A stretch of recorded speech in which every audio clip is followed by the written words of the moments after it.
Okay, well, let's check in with Tyler Orton and today's business news. Good morning, Tyler. Good morning, Sonia. Hope you had a good Christmas, by the way. I had a great one. What about you? Yeah, well, had a fantastic one. Really enjoyed it. But listen, let's talk about the price of oil we just mentioned there. It did go down, but it's gone just up ever so slightly today. Yeah. What is the significance of that for all of us?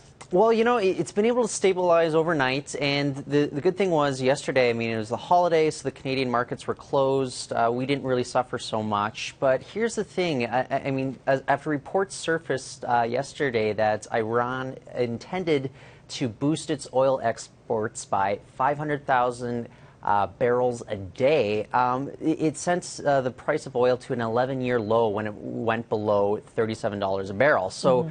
What does that mean for Canadians? I mean, of course, you know, we're going to see a lower loonie going forward. We've already been enduring that for the past year with this plunge in energy prices. But going forward, Canadian economists at CIBC say it's going to be wishful thinking on the part of Canadians if we think that we'll see this trend reverse in 2016. They said it might even be beyond 2017 until we can see energy prices start to go up again. So I don't know. It's going to be a tough year for most of Canada, but for British Columbia, economists at both BMO and CIBC say that we're going to fare better than any other province in Canada. So I'm not saying it's good news for British Columbians, but this is the place to be living for the next few years when it comes to the economy anyway. Now, Tyler, talking of difficult times, it must have been difficult if you were one of those names that was outed by the data breach with that controversial dating website, Ashley Madison, and they're back in the news today. And thank goodness I wasn't one of those names listed. No. But Ashley Madison,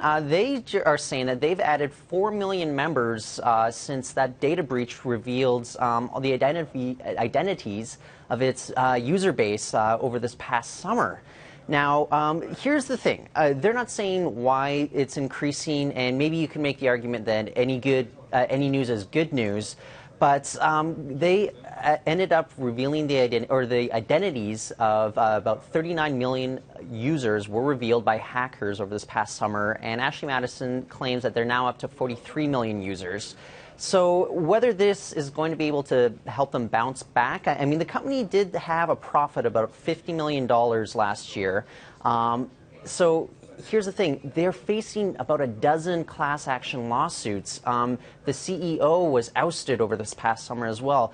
It's not looking great for the company. I'm not so certain that just 4 million additional users will, help the company bounce back, especially when there were a lot of question marks about just who the users were. We found out that about 95% of the users were men, as opposed to, people being able to meet up and have extramarital affairs with other people. So if we have that much discrepancy in the user base, I just don't know if it's going to be that viable for the company to be able to bounce back after this. Well, let's wait and see. But I just find it really interesting and bizarre, actually, that more people joined, knowing that they'd outed so many people with that story. Very strange. All right, Tyler, thank you very much for that. We'll leave it there for now.